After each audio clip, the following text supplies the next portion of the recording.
तो एक कोई लड़का बैठा था और वो जैसे उस लड़की ने कहा कि मैं हॉर्स राइडिंग करती थी, वो पीछे से बोला कि सर लड़कियों को भी यूं हॉर्स राइडिंग करनी आती है क्या?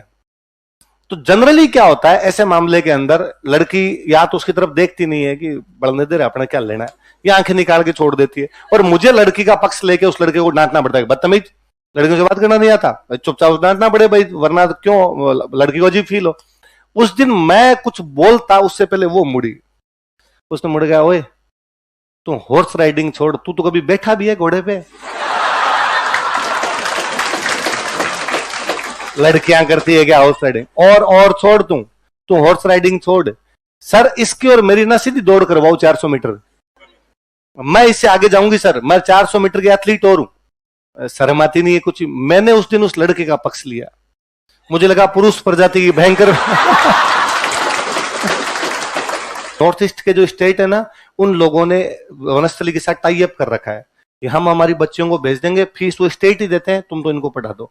उधर के स्टेट की, मुझे एक बार किसी ने बताया था कि कई तो उधर सिंगापुर, इंडोनेशिया, उधर के बच्चे सर, तक वो फॉरेन वो होता है, हाँ, एक्सचेंज प्रोग्राम होता है, एक्सचेंज प्रोग्राम होता है, तो वहां के बच्चे यहाँ पढ़ने के लिए सेकेंड ईयर में होता है ना। हमारे दोस्त कौन होंगे कौन नहीं होंगे ये सब तय होता है कॉलेज के अंदर।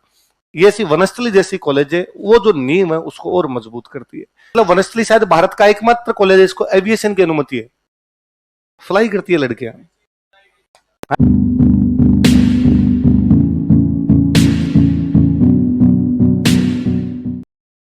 हीरालाल शास्त्री, ये आपके 1927 में टोंक में एक जगह पड़ती है निवाई। कौन सी जगह? कहां पड़ता है? यहां पर एक संस्था बनाई थी जीवन कुटीर। कौन सी संस्था बनाई? क्या नाम है? ये जीवन कुटीर, बाद में इसका नाम चेंज हुआ, आजकल इसको हम बोलते हैं वनस्थली विद्यापीठ। क्या बोलते हैं? गर्ल्स एजुकेशन के लिए, तो महिला शिक्षा के लिए समर्पित एक संस्थान है। क्या नाम है संस्थान का? वनस्थली विद्यापीठ। तो वनस्थली विद्यापीठ का पहले नाम क्या था? क्या नाम था? जीवन कुटीर। कब बनाया गया? ये अपनी पंचमुखी शिक्षा के लिए फेमस है। कौन सी शिक्षा के लिए? सुनो देखो बात हुआ यूं था, हीरालाल जी की एक बेटी थे, उन बेटी का नाम था शांताबाई। क्या नाम था? शांताबाई छोटी थी, स्कूल जाया करती थी, लेकिन उस समय देश में गर्ल्स एजुकेशन को लेकर इतना नहीं था माहौल, तो बाकी बच्चियां नहीं पढ़ने के लिए जाती। तो शांताबाई जब स्कूल से वापस आ जाती तो अपने पास पड़ोस की बच्चियों को उनको घर पे बुला के पढ़ाया करती।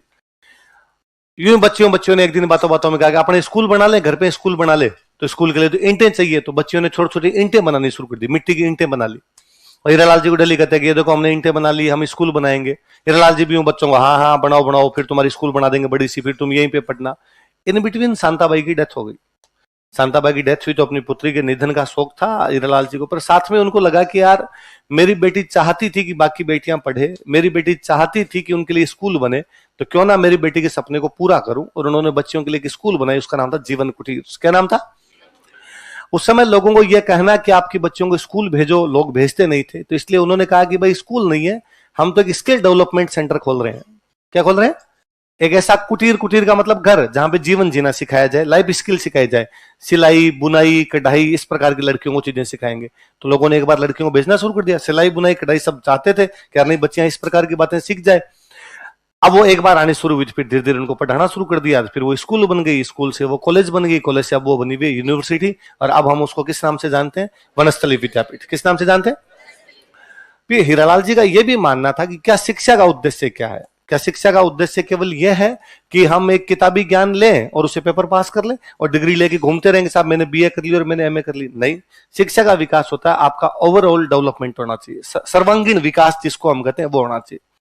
तो हम केवल किताबी ज्ञान नहीं देंगे, ये जो किताबी ज्ञान है ये तो दिया जाएगा, व्यवहारिक शिक्षा। ये कौन सी होगी? व्यवहारिक शिक्षा।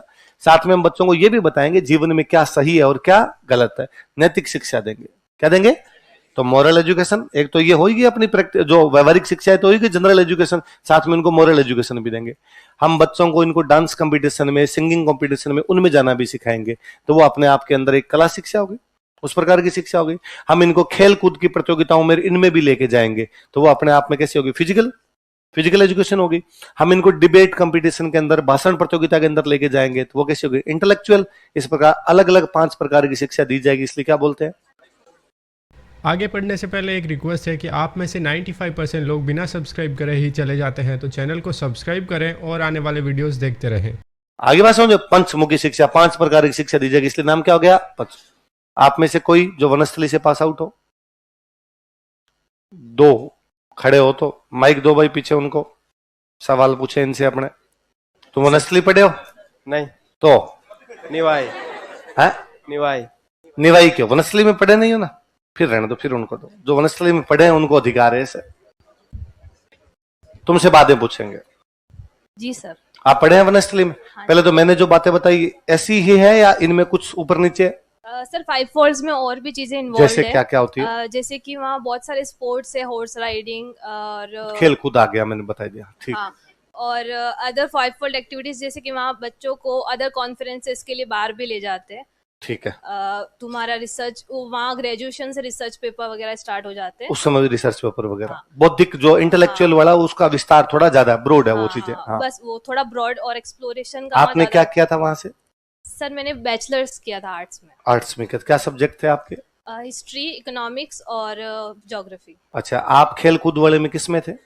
सर मैं खेल कूद वहाँ जिम था और साथ ही हॉर्स राइडिंग था हॉर्स राइडिंग में थे और आप? स्विमिंग पूल था, बस ये। और उधर उस कला शिक्षा वाले में कला शिक्षा सिंगिंग में पेंटिंग उस टाइप का कुछ? सिंगिंग पेंटिंग सर वो हमारा थोड़ा लॉकडाउन का थोड़ा आ गया था, तो अच्छा। उसमें ज्यादा नहीं था। तो घर पे ही हो गई अपनी? आर्ट एंड क्राफ्ट किया था। आर्ट एंड क्राफ्ट नहीं, वाला? सर 1 साल घर पे हुआ था, बाकी 2 साल कॉलेज थे। अच्छा, और हॉस्टल में रहते थे? हाँ जी सर। अच्छा, तो रूममेट कहाँ की थी आपकी? एक उत्तराखंड, एक दिल्ली। एग्जैक्टली मैं ये पूछना चाहता था। पूरे भारत की लड़कियां आती है, और इन्होंने तो चलो उत्तराखंड बोला, कई बार तो लड़कियां वैसे कहती आंध्र प्रदेश, अरुणाचल प्रदेश, वो नॉर्थ ईस्ट ज्यादा ना?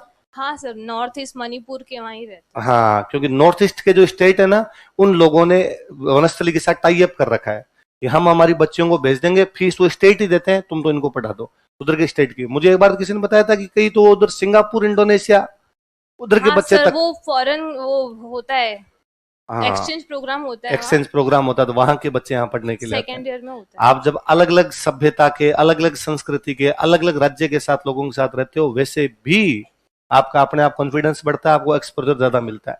और कोई नई बात हो तो आप बता दो।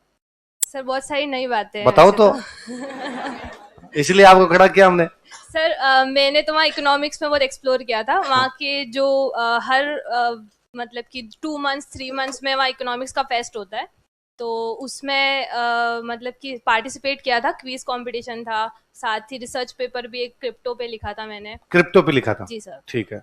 और टीचर्स के अंडर गाइडेंस, और वहाँ की लाइब्रेरी भी बहुत बड़ी है सर। और वहाँ की लाइब्रेरी में एक अलग से रूम है जिसमें कि महात्मा गांधी जी का एक पूरी सारी किताबें हैं। हिंदी दिवस भी बहुत अच्छे से मनाया जाता है, और आज भी वहाँ हम खादी में ही घूमते हैं। वहाँ हम नॉर्मल कपड़ों में नहीं यूनिफॉर्म है घूमते। वो पूरी की पूरी किसकी है? खादी की। आज भी अगर वहाँ मतलब कि तुमको कैंपस में घूमना है तो तुम नॉर्मल कपड़ों में नहीं घूम सकते, वहाँ खादी के कपड़े ही पहनना होता है। अच्छा। और ग्रेजुएशन जब होता है हमारा कॉन्वोकेशन, तो उस टाइम पे हमको खादी की साड़ी ही हमको पहननी पड़ती है। That was a way to promote, मतलब गांधी जी के जो भी आइडियाज थे उनको इम्प्लीमेंट Yeah. किया हुआ है। और कोई बात है? खादी सर मेन है, और सस्टेनेबल डेवलपमेंट पे बहुत ज्यादा जोर उसके लिए दिया क्या जाता है। करते हैं सतत विकास के लिए? उसके लिए सर हम बहुत सारे प्लांटेशन होता है। हाँ, और मैंने एक साथ- दिन एक वीडियो देखा, खूब सारे पेड़ पौधे हाँ, हैं कैंपस के अंदर। बहुत सारे सर। और वहीं की जो एनएसएस के बच्चे हैं, वो अंदर के मेरी फ्रेंड थी जो उत्तराखंड से थी, वो एनएसएस में थी। उसने जब एनएसएस में पार्टिसिपेट किया, तो उनका एक फर्स्ट ड्यूटी ये रहती है कि उनको बहुत सारे प्लांट करने हैं। तो वो क्या सारे करने हैं? बहुत सारे प्लांट को अच्छा, ठीक है। उगाने वगैरह। तो जितने भी वहाँ के गांव के आजू बाजू क्षेत्र में जहाँ जगह थी, जहाँ प्लांट्स नहीं थे, या हॉस्टल में भी, तो हम हॉस्टल के बच्चे सब वहाँ प्लांट्स लेके जाते। और ऐसा होता है कि प्लांट लगा के आ गया, उनकी खेर खवा नहीं भी? सर, नहीं, वो भी है, वो अडॉप्ट करने पड़ते हैं प्लांट्स। जैसे हाँ। कि हमारा जो ज्योग्राफिकल डिपार्टमेंट है, वो इन्वायरमेंट भी डिपार्टमेंट भी इंक्लूड है। तो वहाँ के जो एचओडीज है, वो इन सब चीजों को मेंटेन करते हैं। आगे से आगे बच्चे आएंगे तो उनका ध्यान हाँ। रख लेंगे। और वहाँ वेलफेयर्स के बारे में भी बहुत ज्यादा पढ़ाई होती है, सोशल वेलफेयर। और साथ में एक जो पढ़ाई, जो सोशल वेलफेयर, समाज के बारे में जो पढ़ाई होती है, जिसमें कि समाज सेवक होते हैं, उसकी भी एक अलग से शिक्षा वहाँ होती है। अच्छा, नॉर्मल कोर्स नहीं होता है। अच्छा, उसके लिए अलग से हाँ, आप कर अलग से सकते हो। कोर्स भी है वहाँ। ठीक, जी सर। चलो शाबाश। Thank you sir. उसको और दो, निवाई वाले को दो। निवाई से कौन है? अब वो बात जो मैंने भी नहीं बताई, इन्होंने भी नहीं बताई, वो तू बताएगा क्योंकि तू निवाई का है।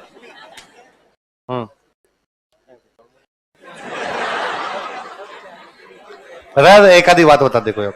मन को हैं? पता नहीं है तो फिर खड़ा क्यों हुआ था तू? ऐसे। अच्छा, मैंने वो वनस्थली से कौन है, तो तू वनस्थली का इसलिए खड़ा हो गया। मेरे पूछने का मतलब वनस्थली में पढ़ा हुआ कौन? नहीं नहीं चलो कोई, चलो ठीक है। अच्छा, ये भी मैं क्या, कई बार जैसे ये खड़ा हुआ, ऐसे कई बार बच्चे खड़े हो जाते हैं, लड़का कोई खड़ा हो जाता है तो अपने सब हंसने लग जाते हैं कि अभी हमने बात की तो किसको संस्थान समर्पित है, महिला शिक्षा। पर जहां तक मुझे पता है 12th तक एक लड़के पढ़ते हैं आसपास के। हाँ, कि भाई एक बार क्या हो, बहुत शुरू की क्लास के अंदर मैं क्या है, अपने तो कोई टीचिंग, वैसे तो कोई टीचर तो थे नहीं, अपने तो इवॉल्व हुए धीरे धीरे। अब इन्होंने इनसे आज 5 बातें सुनी, अगली क्लास में चेप देंगे अपने, है ना? तो अगली क्लास में तो अगली क्लास में बच्चों को लगेगा ओ नो, सर को कितना नॉलेज है, सर मन ही मन जाने की पिछली क्लास में सुन के आया हूँ, क्या क्या इसमें नॉलेज वाली बात। तो अपने भाई धीरे धीरे। तो एक बार एक किसी क्लास के अंदर, और मैंने कहा कि हाँ वनस्थली, मेरे को जितनी 2-4 बातें आती थी बताई, और अदा कौन पढ़ा वनस्थली में, और एक लड़का खड़ा हो गया और हम सारे हंसे, हाँ हाँ हाँ हाँ, हमें तो पता है वहां लड़कियां पढ़ती है, तू कैसे पढ़ा वहां पे? उसने कहा भोंगलों। 12 तक वहां लड़के भी पढ़ते हैं। और फिर जो स्कूल में जो टीचर है, जो स्टाफ है, उनके बच्चे कहां जाएंगे? उनके बच्चे भी तो वहां पढ़ेंगे। तो हमको पता चला गया, अच्छा स्कूल में वहां आसपास के बच्चे भी आगे पढ़ सकते हैं, उस एरिया के लोग आगे पढ़ सकते हैं, और जो कैंपस में जो भी लोग रहते हैं उनके बच्चे भी वहीं पढ़ेंगे भाई, तो लड़के भी पढ़ सकते हैं। ये खड़ा हुआ इसलिए मुझे अजीब नहीं लगा, मुझे लगा हो सकता है ये 12th तक वहां पढ़ाओ, पर ये उस गांव का नाम ये वनस्थली पड़ गया उसके आसपास में, इसलिए मैंने पूछा वनस्थली से कौन है, इसलिए खड़ा हो गया था। बाकी नहीं, वास्तव में जो शिक्षा का उद्देश्य है ना, उसको वनस्थली कंप्लीट करती है। वरना हम सब ने, बाकियों ने शिक्षा का उद्देश्य ये बना दिया भाई, जैसे तैसे करके 10th कर लो, 12th कर लो, इतने परसेंट आ गए, उतने परसेंट आ गए, वो डिग्रियां लेके घूम रहे हैं। और आप जब ऐसी जगह पढ़ते हो, पंचमुखी शिक्षा इन्होंने बताया, जैसे कि वेलफेयर के लिए, प्लांटेशन के लिए, या हॉर्स राइडिंग की, इनसे ना गजब कॉन्फिडेंस बढ़ता है। मैं बहुत शुरू की किसी क्लास के अंदर मैं जब पढ़ा रहा था, और मैंने कहा, मैंने ये पढ़ाया, पढ़ा के मैंने पूछा भाई हाँ कोई आप में से वनस्थली पास आउट है? तो एक लड़की ने हाथ खड़ा किया, सर मैं वनस्थली पास आउट। तो मुझे तो इतनी बातें भी नहीं पता थी जितनी आज बताई। तो मैंने पूछा हाँ भाई आपने वहां क्या किया, ये पंचमुखी क्या होता है, क्यों बोलते हैं उसको पंचमुखी? तो उसने बताया सर ये। तो मैंने पूछा भाई आप क्या करते थे? उसने कहा मैं हॉर्स राइडर थी। तो एक कोई लड़का को भरी क्लास थी, प्री का बैच था, तो प्री के बैच के अंदर क्या 2-2 ढाई महीने के लिए लोग आए हुए रहते हैं, तो कुछ उसके अंदर बाद में असामाजिक तत्व हो ही जाते हैं, होते तो तुम में से भी है, पर तुम्हें क्या थोड़े दिनों में पता चल जाता है कि 18 महीने इसका ही मुंह देखना है, तो क्यों बदमाशियां करनी, चुप हो जाए अपने। तो एक कोई लड़का बैठा था, और वो जैसे उस लड़की ने कहा कि मैं हॉर्स राइडिंग करती थी, वो पीछे से बोला कि सर लड़कियों को भी यूं हॉर्स राइडिंग करनी आती है क्या? तो जनरली क्या होता है ऐसे मामले के अंदर, लड़की या तो उसकी तरफ देखती नहीं है कि बढ़ने दे रहे अपने क्या लेना है, या आंखें निकाल के छोड़ देती है, और मुझे लड़की का पक्ष लेके उस लड़के को डांटना पड़ता है, बदतमीज, लड़कियों से बात करना नहीं आता, चुपचाप डांटना पड़े भाई, वरना क्यों लड़की को अजीब फील हो। उस दिन मैं कुछ बोलता उससे पहले वो मुड़ी, उसने मुड़ गया, ओए तू हॉर्स राइडिंग छोड़, तू तो कभी बैठा भी है घोड़े पे? लड़कियां करती है क्या हॉर्स राइडिंग? और छोड़, तू हॉर्स राइडिंग छोड़। सर इसकी और मेरी ना सीधी दौड़ करवाओ 400 मीटर, मैं इससे आगे जाऊंगी सर, मैं 400 मीटर की एथलीट और हूं। शर्म आती नहीं है कुछ। मैंने उस दिन उस लड़के का पक्ष लिया, मुझे लगा पुरुष प्रजाति की भयंकर नहीं, मैं मर्दों को बचाऊंगा आज। मैंने बहन प्लीज बैठ जा, ऐसे नहीं करते, हम सब बेइज्जती फील कर रहे हैं इसमें। तो मुझे उस दिन फील हुआ गया, हाँ यार जब आप किसी अच्छी जगह पढ़ते हैं जहां पे बहुत अच्छा एक्सपोजर मिला हुआ होता है, तो आपके बोलने में भी वो कॉन्फिडेंस झलकता है।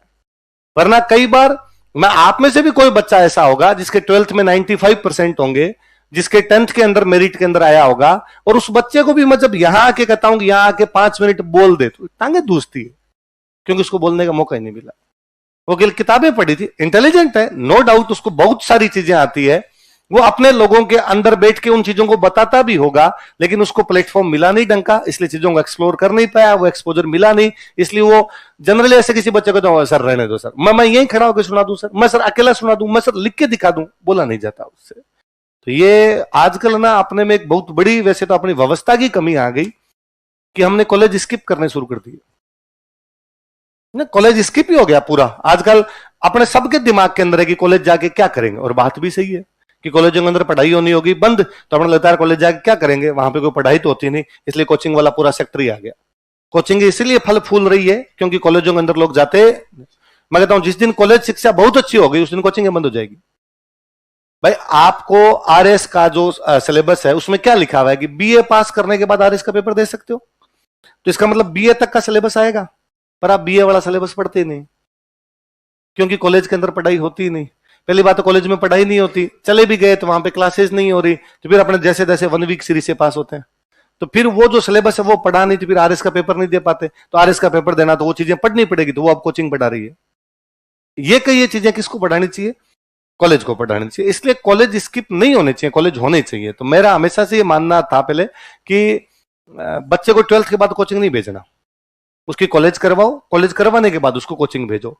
मैंने कई लोगों को कहना शुरू किया, मेरे आसपास वालों को, मेरे को रिश्तेदार, मेरे को जानकार, उन्होंने कहा कि भाई बच्चे ने 12th कर ली, फर्स्ट ईयर में कोचिंग भेजे। मन नहीं रहे, क्या करेगा फर्स्ट ईयर में कोचिंग आ, तो इसको क्या करवाए, कॉलेज भेज दो।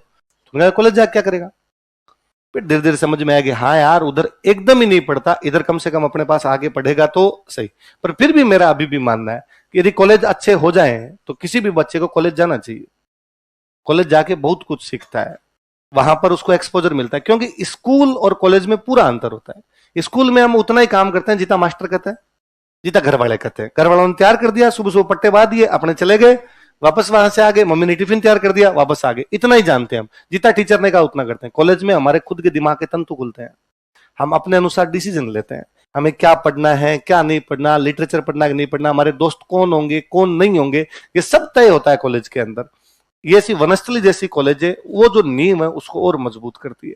फिर आप सोच के देखो कि आपकी रूममेट कोई एक मेघालय की लड़की है, आपकी रूममेट एक उत्तराखंड की लड़की है, आप कितने वर्सेटाइल लोगों के साथ में रहते हैं, कितने अलग अलग प्रकार के लोगों के साथ। तो ये तो मैंने आपको भी कभी कहा होगा कि प्लीज आपके रूममेट आपके जिले के नहीं होने चाहिए। यदि आपका रूममेट आपके जिले का है तो आप कुछ ही नहीं सीख पाओगे, वरना जयपुर रहना भी अपने आप में सीखना है। मैं रहने के लिए आया तो यहाँ पे साथ में कोई भैया रहते, वो बाड़मेर के थे, बाद में और कोई रूममेट मिले तो कोई मेवाड़ के थे, कोई वागड़ का था, गंगानगर नुमानगढ़ में पहले बीकानेर पढ़ा तो वहां के थे, और कुछ सीखा नहीं सीखा, मैं बोलियां सारी सीख गया कि मुझे थोड़ी थोड़ी मेवाड़ी भी आ जाती है, थोड़ी थोड़ी बाड़मेर वाली भी बोल लेता हूं, या बोल नहीं पाता तो कम से कम वो जो बोलते हैं वो समझ तो लेता हूं।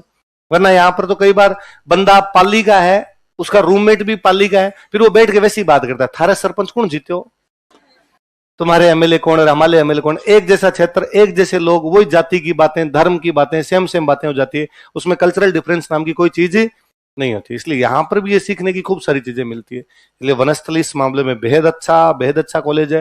हीरालाल जी को इस मामले में खूब शुभ थैंक यू बोला जाना चाहिए कि वो इतना अच्छा कॉलेज बना के गए। मतलब वनस्थली शायद भारत का एकमात्र कॉलेज है इसको एविएशन की अनुमति है, फ्लाई करती है लड़कियां। हाँ लड़कियों ने क्या उड़ा दी यहां से, फ्लाइट उड़ाई थी। हाँ वनस्थली में लड़की, अब आप सोचो किसी कॉलेज की लड़की को ये मिले जो फ्लाइट उड़ा। मैं कहता हूं साइकिल सीखते ना, साइकिल जब बच्चा पहली बार साइकिल सीखता है उस दिन भी रात को उसको लगता है कि पैर अपने आप चल रहे हैं। ना गाड़ी सीखते हैं ना अपने, तो भी यूं नींदों के अंदर भी है कि हाँ मैं इधर ले जा रहा हूं इधर लेके जा रहा हूं, तो उसमें भी कॉन्फिडेंस बढ़ता है, अच्छा लगता है अरे यार मैंने गाड़ी चलानी सीख ली, मैंने साइकिल चलानी सीख ली। आप सोचो कोई हवा में उड़े उसको तो लगता है आज मैं ऊपर, है ना। तो ये वाले कॉलेज भाई खूब यूं अच्छे कॉलेज, तो आपके भी कोई आसपास में हो, और बेसिकली वो वैसे बच्चे जिनको ये कंपटीशन वाली तैयारी नहीं करनी कि भाई किसी को आरएस की तैयारी करनी हो तो इधर आए अपने, कईयों को भाई तैयारी वारी नहीं करनी है अपने तो कॉलेज जाना है, ऐसे लोग हो तो उनको अच्छी कॉलेजों के अंदर भेजो ताकि बच्चे वहां पे सीखेंगे। उन अच्छे कॉलेजों में एक अच्छा कॉलेज कौन सा है ना।